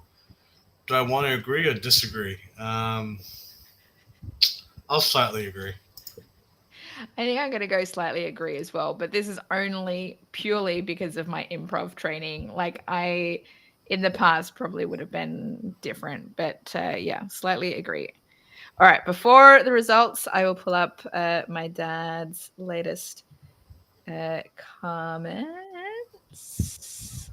All right. My dad says, life is not a detective story. I seldom have the patterns available for me to me compared to Sherlock Holmes or Murder She Wrote. Well, I mean, you say that, Frank, but isn't life just a series of patterns? So, yeah. It is, but but to the extent of what Sherlock Holmes could pick up on and stuff. Hmm. No, that's challenging. And then my dad says, same for me, Facebook. All right. So, our results from the Autism Spectrum Quotient test are. What All do you right. have? Okay. So we'll do the overall part afterwards. We'll start with the 5 areas that they measured. So there's social skill, attention switching, attention to detail, communication, and imagination. All right. Mhm. So what and these are scores from 0 to 10. What did you get for social skill? I got 2. Okay. I guess that means that you were good at social skills. I got 8. Oh, wow. Okay. Attention switching. 3. Yeah, 7 for me. Hmm. Which of us is more We're autistic? very different. Okay. Yep. Attention to detail. 2. 8. Oh, wow. Mm-hmm. Communication. 1. Oh my god. I got a 5. Oh, gosh. Okay. And imagination, I got 1 as well. I got a 5 for that. Oh, wow. You can tell which of us is more autistic. Obviously, me. What did you get for the overall score? So it's a score between 0 to 50 for the autism spectrum quotient. 0 to I think it's 50. just at like it's the The bar at green the top of box. the. Yes, I guess 1, yours 2, is green. 3, 4, 5, 6. It About does. It 6. says at the end, right? Oh, there you go. I got 9. You got 9. Wow. I think it's just adding up all of the numbers from the other Mhm. section. What'd you get? Before I give you my score, I'll say the between 0 to 25 it looks like is like the normal range. Yeah. Then 26 to 31 is probably like borderline autism. Hmm. And then 32 to 50 is autistic. Uh, what do you think I scored in those 3 sections? I'll give you 26 to 31. You think I'm in the middle one? Yeah. I got a score of 33, which Oh, means wow. I'm just over into the high score range. Oh, okay. That's cool. Okay, so it says scores in the red range indicate possible autism spectrum disorder or related social communication difficulties. The test is not a means for making a diagnosis, but there you go. Look, I am like I said, we know I'm autistic. Mhm. It's not. I don't know. I don't remember what I'm pretty sure I've done this test before, but I don't remember what I got last time. Whether it was like borderline or about this. But yeah, I mean that was several years ago.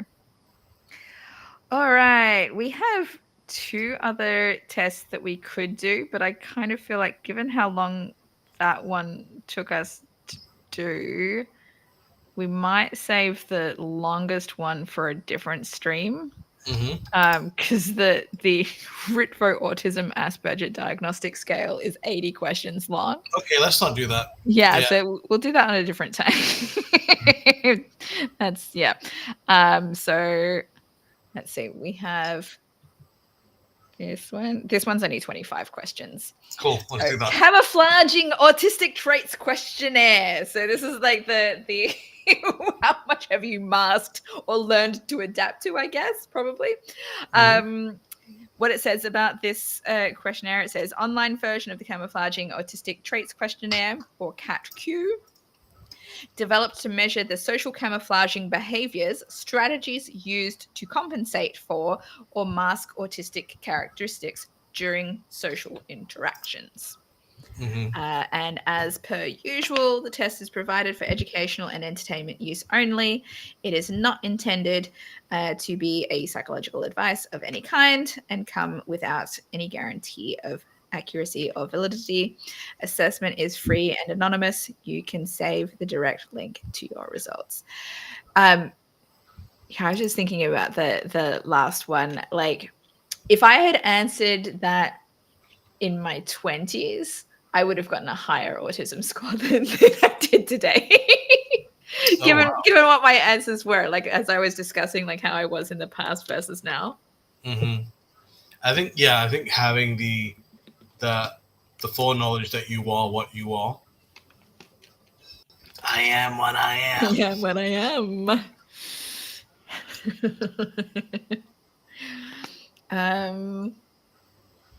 I don't feel like that. So it's asking us male and female again. I don't think that it the results seem to differ whether Maybe we're it male doesn't, or but I think female. it's just maybe for the websites, just for their information on who's just Maybe taking. for the data. Yeah. Yeah. All right. So, as per usual, please read each statement below and choose the answer that best fits your experience. And also, I am female. Are you sure? I believe so. Yes. Yes. uh, if anyone wants to join us and answer the questions with us, like I said, that link is in the text below there. So please do join along with us. Feel free to chat. No, Mm-hmm. YouTube's telling me we have 3 viewers right now. Oh, So hello. more than just my dad. Feel free to leave us comments in the chat Please or do. just, follow along. It's fine too. But, maybe there are autistic people who don't feel comfortable with chatting with us. So it's possible. Okay. When I am interacting with someone, I deliberately copy their body language or facial expressions. This one's tricky because that can be both a good thing or no, like for example, if you're in a hostile Mm, kind of uh, setting, I mean, there's the typical fight or flight response, isn't there? yeah. Hmm. So I don't know. Um, what would you say? I don't think I deliberately copy body language or facial expressions. I might subconsciously do it, but Hmm. I don't think I deliberately like think about it to make sure that I'm fitting in. So I'm going to go with strongly disagree. I think I will strongly agree because um, yeah, like for example, if someone, like, I think I have noticed this, if someone is naturally very relaxed and chill, I'll be relaxed and chill. If someone's very, But do you do it deliberately? I think so, because I want to match their energy, unless it's to lower the temperature. But other than that, I do tend to match. Oh, okay. That seems like a very camouflaging answer, but okay. I'm a It's just like camouflage kind of guy. doesn't. It's interesting to me. Anyway. I rarely feel the need to put on an act in order to get through a social situation. Ooh, I'm getting different questions. Mine says I Oh, monitor my body. I think it's not wait. going. I maybe I no, I accidentally clicked ahead 2 questions, I guess, by mistake. I monitor yes, I monitor my body language. I also have that question. I don't know. Mm, I monitor my body language or facial expressions so that I appear relaxed. um, I will agree, but just because I monitor them doesn't mean I pull it off. But I Mm. try to be, because I think, yeah, like the older we get. I mean, I've certainly noticed that, when you lose control, you lose. So yeah. Hmm. I I think I'm going to go agree as well because I don't want people to. But and there are times that I don't, but other times that yes. All right, so Back to the question that I accidentally skipped forward to. I rarely feel the need to put on an act in order to get through a social situation. I'll disagree. I rarely feel the need. I think somewhat agree. Because it depends on who I'm around. If I'm around people that I don't know very well, then I'm more likely to. If I'm around people that I'm comfortable with, then less likely. I have developed a script to follow in social situations. I know a lot of autistic people do this, but I don't think that I do. No, I definitely don't. Are there situations? I don't know. I don't think. I'm going to go strongly disagree. I think I will repeat phrases that I have heard others say in the exact same way that I first heard them.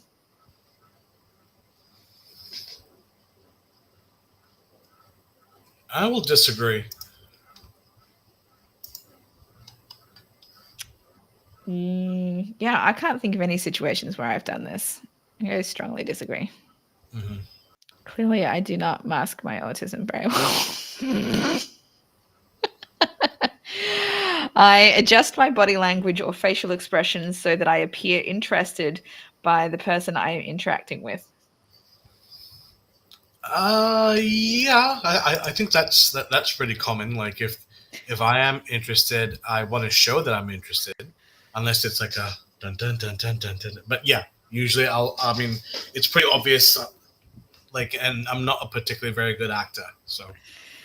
Yeah, I feel like I have to. There are definitely times where I have to put on a face to pretend that I'm interested in something that I'm not. So I'm gonna go somewhat agree. Click. In social situations, I feel like I'm performing rather than being myself. I'll strongly disagree. I think it's tough. Like, when we're in a setting, let's say for example, a whole bunch of comedians together, that's going to bring out the comedian within you. But if you're just with the homies, you're just yourself. I think I'm going to somewhat disagree. Mm-hmm. There are probably times where I do, but I more often don't. All right. In my own social interactions, I use behaviors that I have learned from watching other people interacting.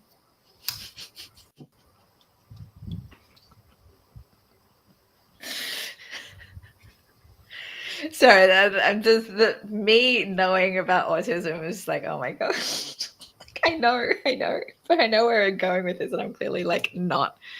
I guess I don't care as much about masking and fitting in as I thought. I think for me, I'll strongly agree because the more I think about it, it's very much monkey see, monkey do. Mm-hmm. So yeah, I'll probably go with that. I mean, the fact is, it'll take a while for the part of the brain for us to go, okay, this is actually a good thing, or maybe I shouldn't be doing this. But if you see someone acting in a way, your first instinct is, okay, if it's cool for this person, it's cool for me. Mm-hmm. Unless it's absolutely abhorrent. But yeah. Fair.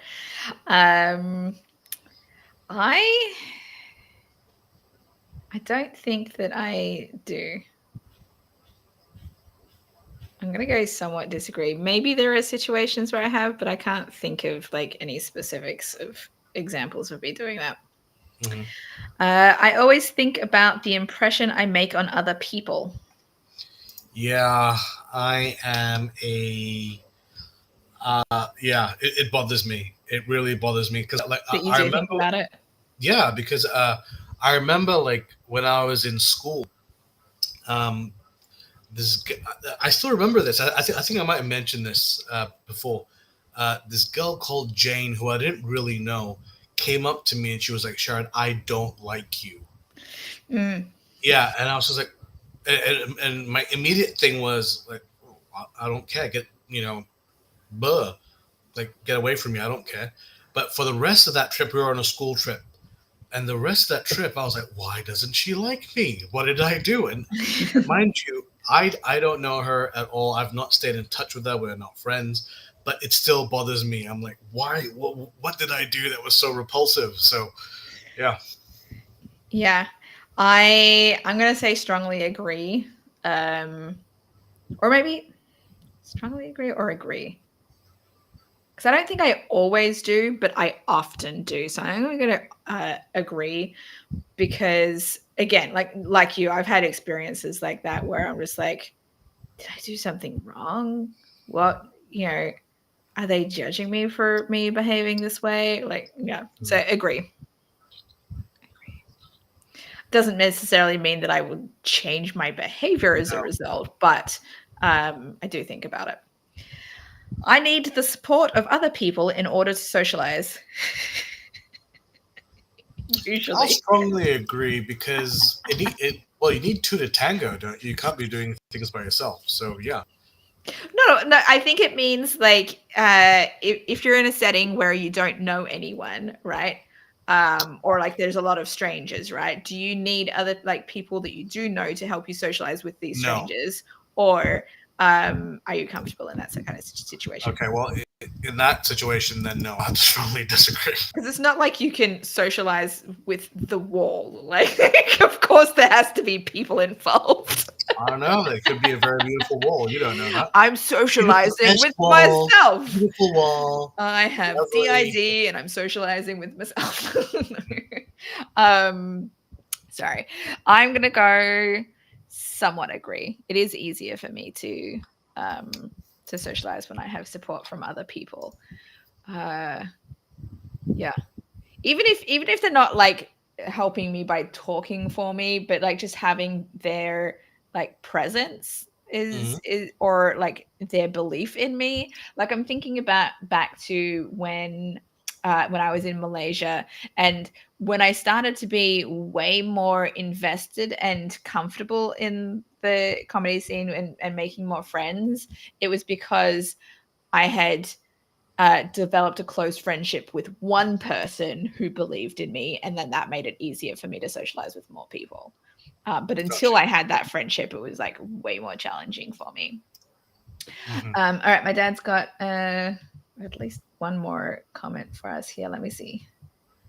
Um, he says, it's about safety for me. If feeling unsafe, I look for what is best to calm the other towards feeling safe. It means looking for fight, flight first.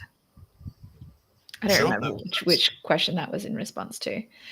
He also says, I used to feel false most of the time, and masking was almost automatic. The more I am comfortable with me, the less masking I use. Yeah, Mm. I do think that I'm like my dad. I mask less than I used to. Yeah, that makes sense. I practice my facial expressions and body language to make sure they look natural. I'll strongly disagree. I don't think I've ever really practiced that. I I'm don't think guessing I you have have. either. No, I don't think I have. But I understand where this comes from Mm. in relation to autism, because this is a common challenge that autistic people have, is like feeling like that they don't look normal. They want to make sure that they fit in. So yeah, what did I say? Uh, strongly disagree. I don't bother with that. I don't look in Hmm. my. I mean, I might make facial expressions and stuff, but not for that kind of purpose. It's more like just because it's fun. Sure. Variety is the spice of life. So yeah. Yeah. I don't feel the need to make eye contact with other people if I don't want to. Strongly agree.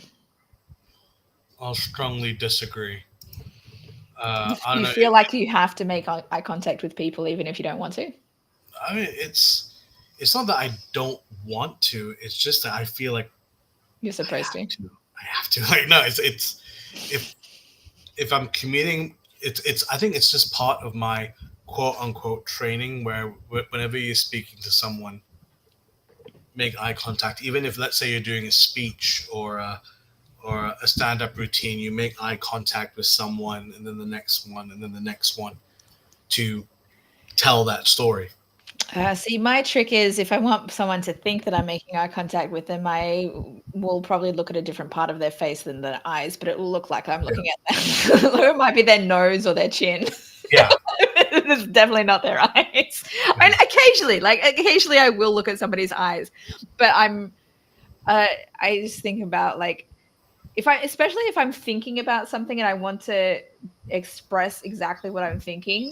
Like right now, I'm not even looking anywhere near you. I'm looking off to the side. Like so when I'm having those kinds of I'm like I'm deeply want to make sure that I'm expressing everything that I have to express, that I can't like looking into somebody's eyes is actually distracting for me.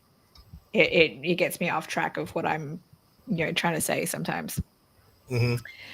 All right. I have to force myself to interact with people when I am in social situations. I'll disagree. Strongly disagree. Force myself. Agree. Really? Wow. Yes. Yeah. Because it does not come naturally to me. Like I'm Okay. thinking, especially in situations where I don't know people very well, I do feel like I'm forcing myself to interact. It's easier if they're approaching me and like asking me questions, and it's not a big deal. But if I'm like, I'm here, I should make an effort, that I'm forcing myself to. Oh, okay. Agree. Yeah. There you go. There's my masking for you. There you go. Am I comfortable with talking to this stranger? What? No. Mhm. Damn it. Unless they're telling me all these amazing things about myself, then it's fun. It happens sometimes as an improviser or comedian. People come up to you Sure. and say, "Oh, that was great." I'm like, "Thank you so much." If they create an in, I'm okay. If I'm having to create an in, then I'm forcing myself. I have tried to improve my understanding of social skills by watching other people.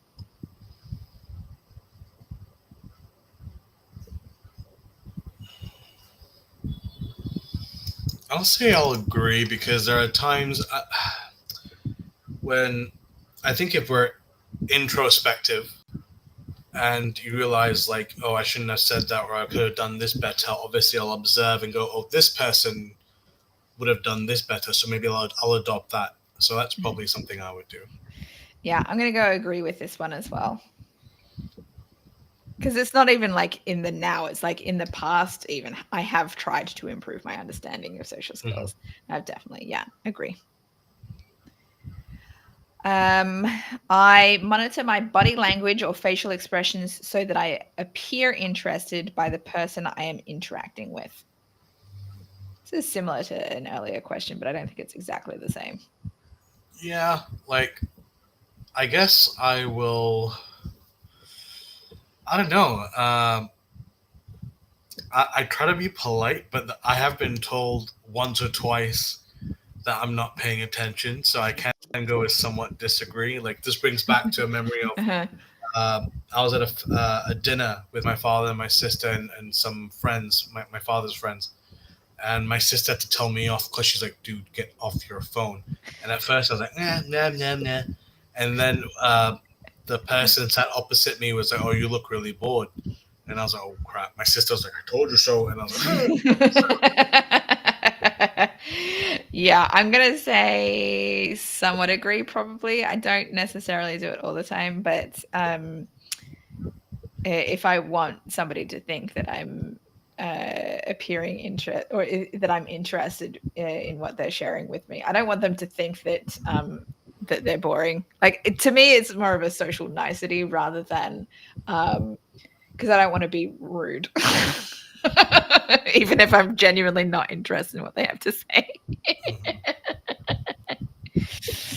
So that's definitely a masking situation, and I won't be like, oh, can you just talk about something else? I won't do that. When in social situations, I try to find ways to avoid interacting with others. I'll strongly disagree. Unless, let's say, there's people I'm trying to avoid, Does that then happen often?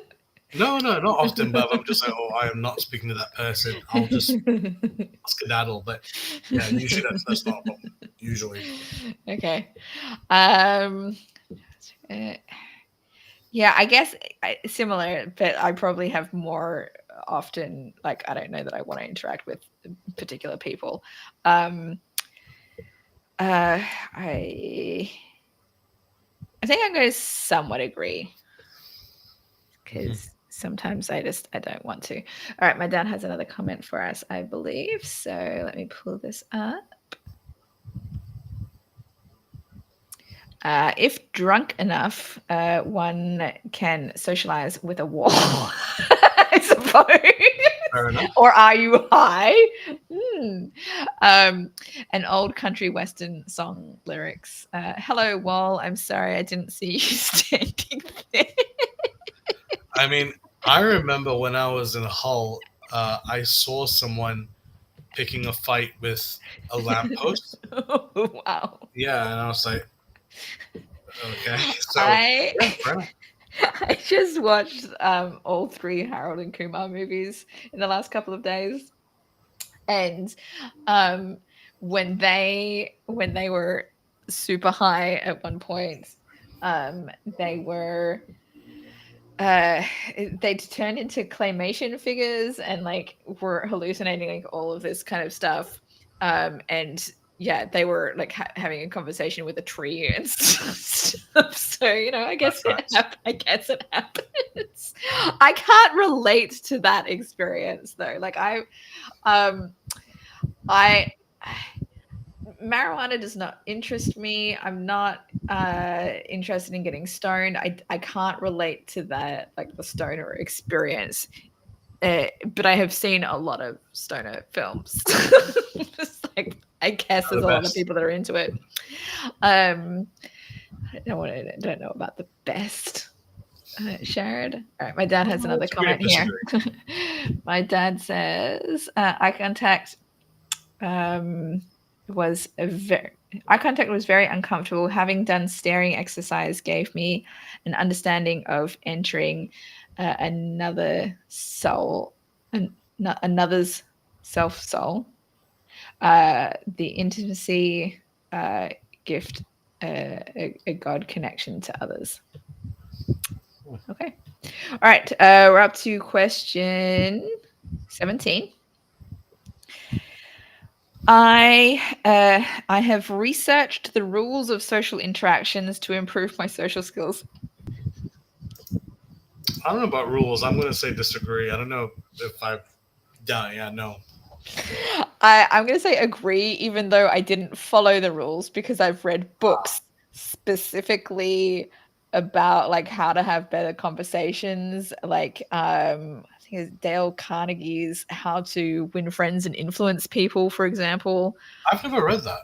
Hated the book. Okay. Okay. Like, fuck you. Like, and Absolutely like, hate. just like, no, like, because I'm just like disagree so much in like the rules of how you're supposed to have conversations with people. And I don't think it was this book. It might have been a different book, or it could have been this one. But I've definitely read more than one book that has been along those kinds of lines. And it was like listed like a bunch of like social faux pas of things that you shouldn't do if you want to be polite. And I'm like, I do all of these things. Like, or most of them at least. And I'm just like, why are you being so mean to autistic people about like what is appropriate and not? Anyway, agree. I have indeed researched the rules. I am always aware of the impression I make on other people. When I was younger, no, but I want to say recently I'm making more of a conscientious effort. Yeah, because like during my teenage years and my early 20s, I could be very abrasive. Maybe I was Mm. trying to make up for being such a goody goody boy when I was younger, and then yeah. So, but nowadays I'm very much so. Don't be too much. Be respectful and let things go from there. Don't be a dick straight away. I'm gonna say somewhat disagree or disagree. I don't know what level I should put for this. Because like there are times like I might recognize after the fact, like much later on, if some like I reach out to somebody and then they never like respond, then I'm like, oh, I must have made a bad impression on that person.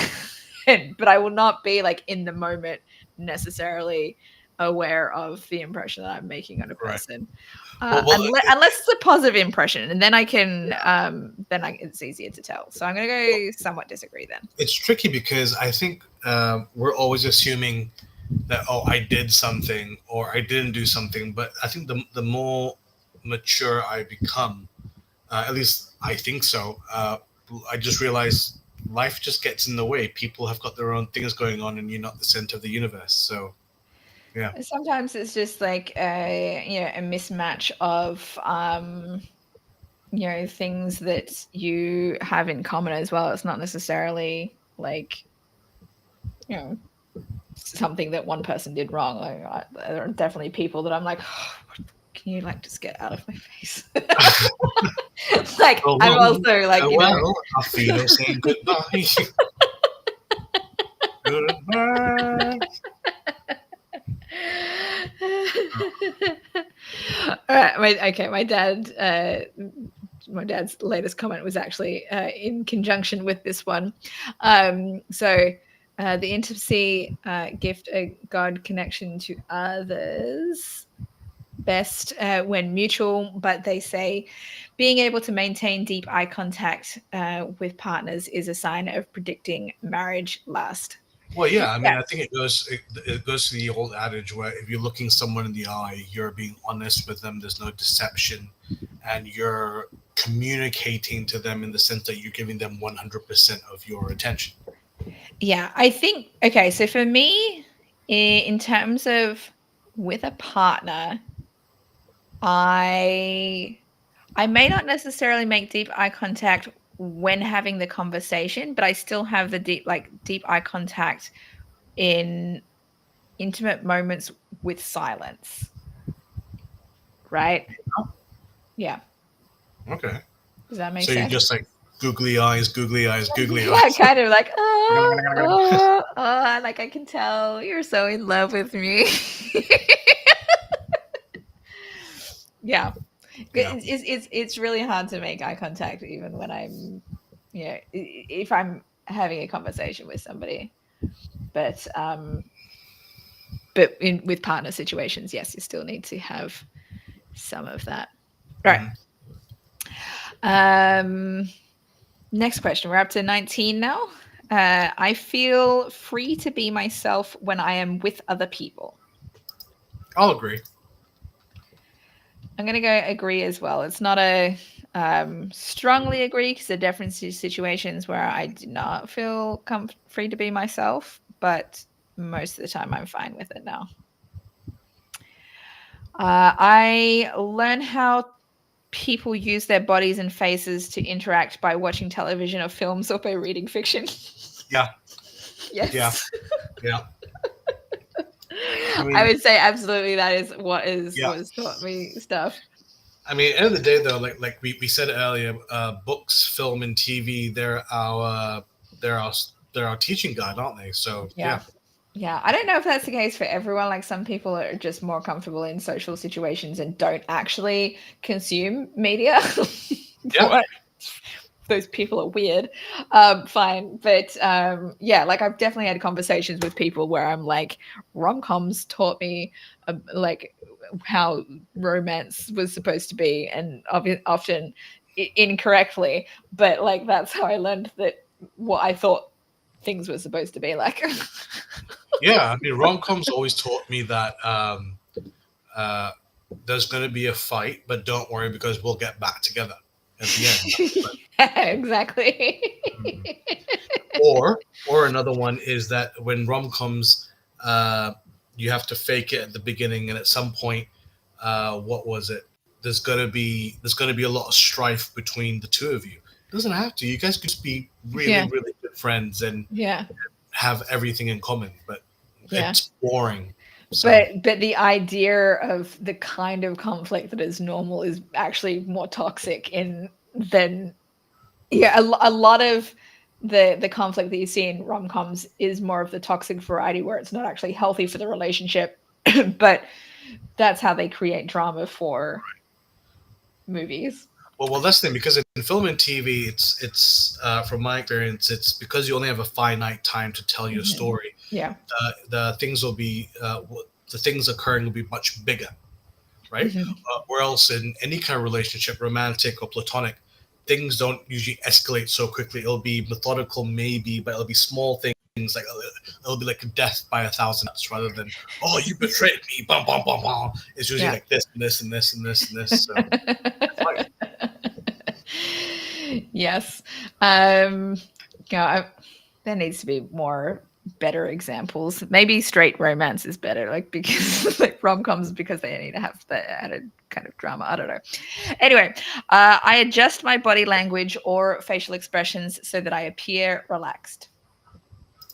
I'm gonna say no because if I am relaxed, I'm relaxed. I don't want to appear relaxed. If that Yeah. makes But sense. Like if you're not comfortable in social situations, then you're not relaxed, so you have yeah, to fake it. yeah, So I'm gonna go somewhat agree. okay.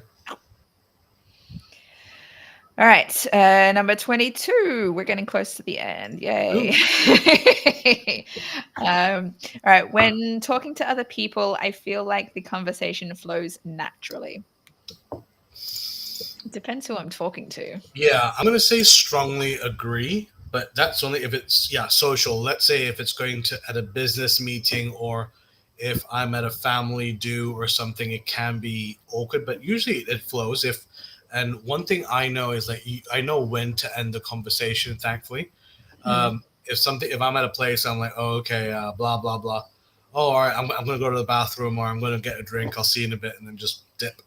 So I think I'm going to go somewhat agree because they're like, especially if I'm having a conversation with someone I don't know very well, then it's much harder. But mhm.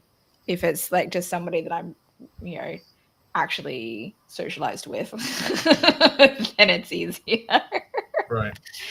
All right. I have spent time learning social skills from television shows and films and try to use these in my interactions.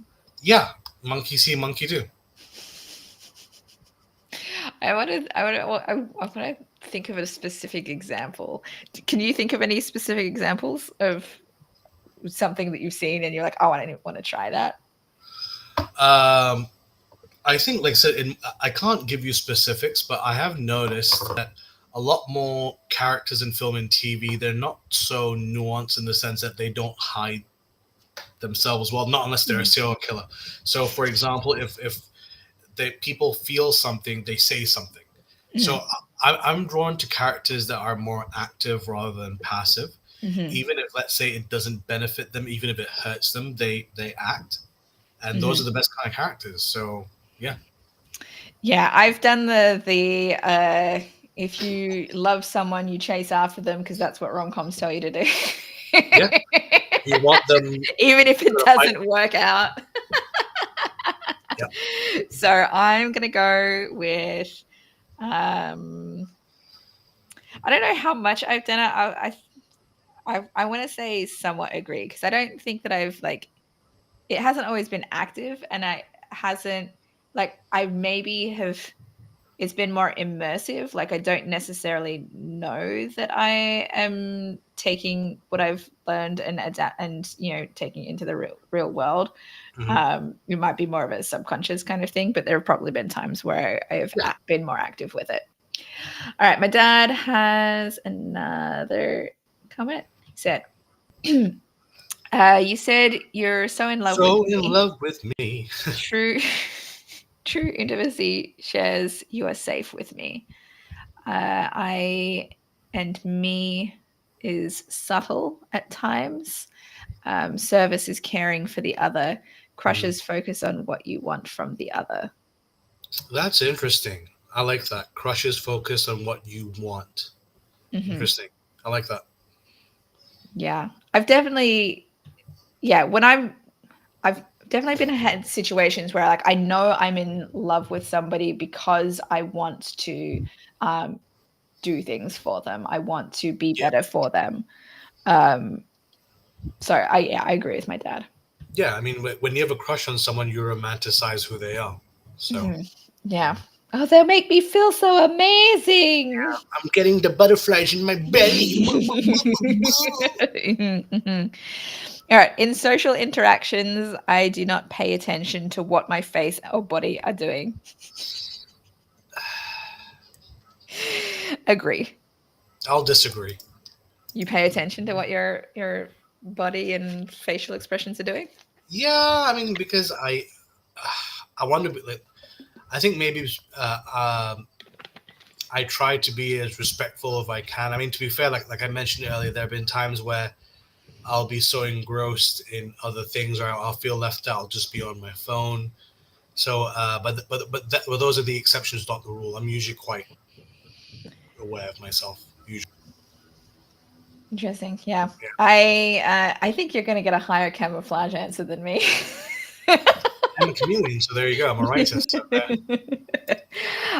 In social situations, I feel like I am pretending to be normal. Normal. I will disagree, strongly disagree, because I mean, yeah, we all have our quirks, our eccentricities, and hobbies, but we're all pretty much the same ish, unless you're What are talking to you someone. talking about? I'm autistic. I'm not the same. Yeah, fair enough. But if I had to go to extremes, like what if, God forbid, I was talking to uh, a religious zealot or someone who had really archaic kind of views, and yeah, but then again, how often would you really interact with those people? And when you do, let's say you're in a pub or whatever, you bump into someone and you go, "This person's a bit of a dick." You're not going to sit down with them. You're just going to No. you're going to Yeah, disengage, yeah. aren't you? So there Yeah. you go. Yeah. I'm gonna go disagree. Hmm. I don't feel like I'm pretending to be normal. All right, so we are What have we going to got? show our Dun results. dun dun dun Dun, dun, dun. dun. What is your total cat Q score? I don't know. Let's do the breakdown first. Okay. Okay, so there are three categories that it judged, and the first category is compensation, and it scores between 9 and 63. Compensation are strategies used to actively compensate for difficulties in social situations.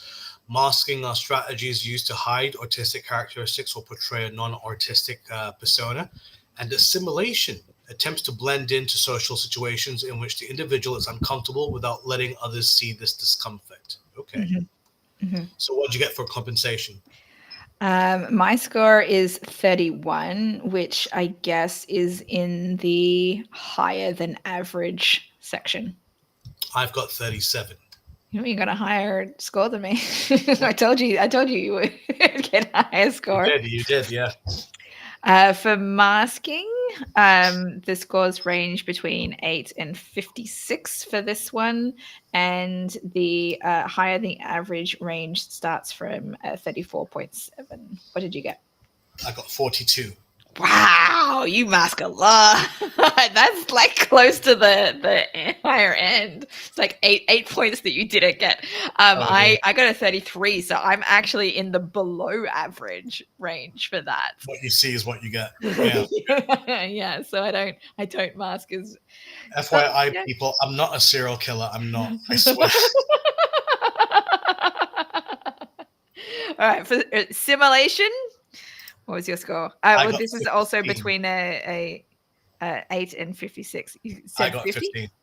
1, 5, 15. Oh, 1, 5, 15. Okay, so you're below average for the assimilation one. Okay.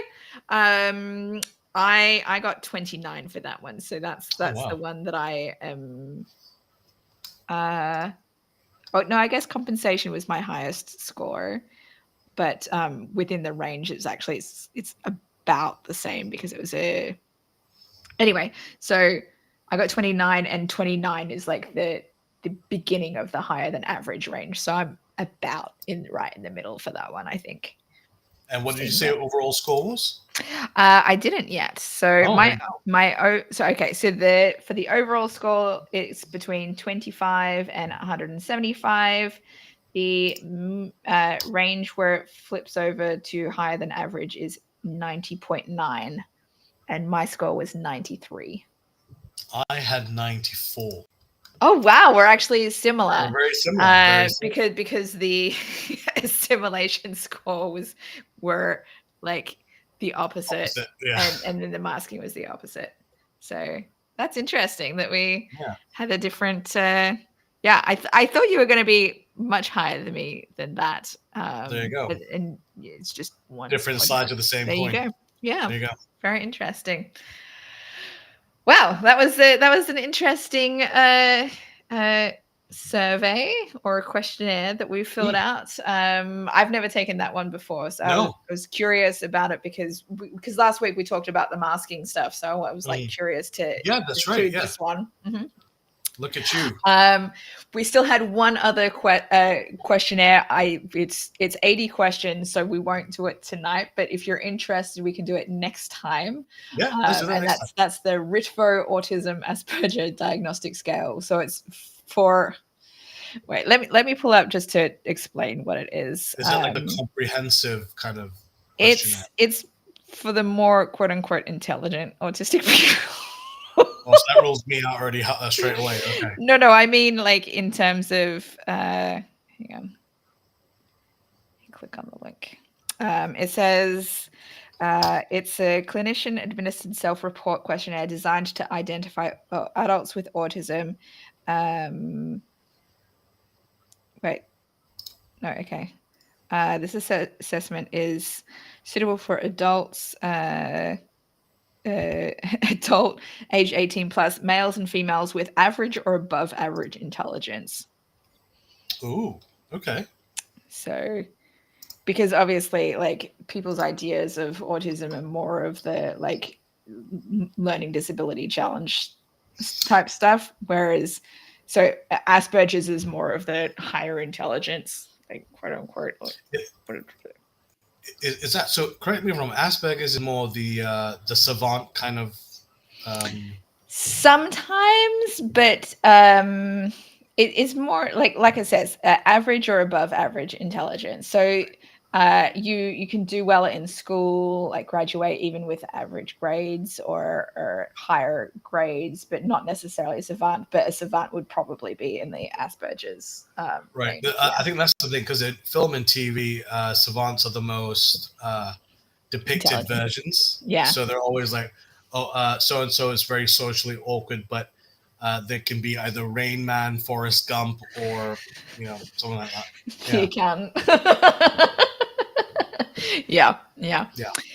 So that's the one we'll do next week for episode 50. And then, I think next week marks the last one in the full year of doing this show. Wow, look at us. Yeah, I think the 22nd of November was the first episode. Wow. Crazy. How are we doing? Yeah. So we'll see how we go. Yeah. But that'll be next week's one. Fun. That'll be fun. Feel free to join and watch us and do it with us next week. People. And leave some comments. Let us know what you think. And we'll probably do at least one more episode after that before I decide to just pack things up, and because I am still in process of moving, packing up my house and leaving the country, but I don't have any set dates, so I don't know when everything is happening yet. Get everything locked down and then we'll go from there. Yes, exactly. Yeah. But yeah, we should probably do at least an anniversary episode, right? That'd be cool. After next That'd week. Be very cool. Yeah, we'll do that. All right. And if you're not already subscribed, click the subscribe button. Share it with your friends if you think that we did a great job and you want more people to pay attention Or if to you think we can improve, let us know. Yeah, sure. I will take constructive criticism. Mm-hmm. Sometimes I'm okay with that. It's fine. And yeah, so until next time, yeah, enjoy, have fun, Bye, and Frank. see you next week. Bye. Oh, wait, yeah, I think my dad just said bye. I don't think he had any other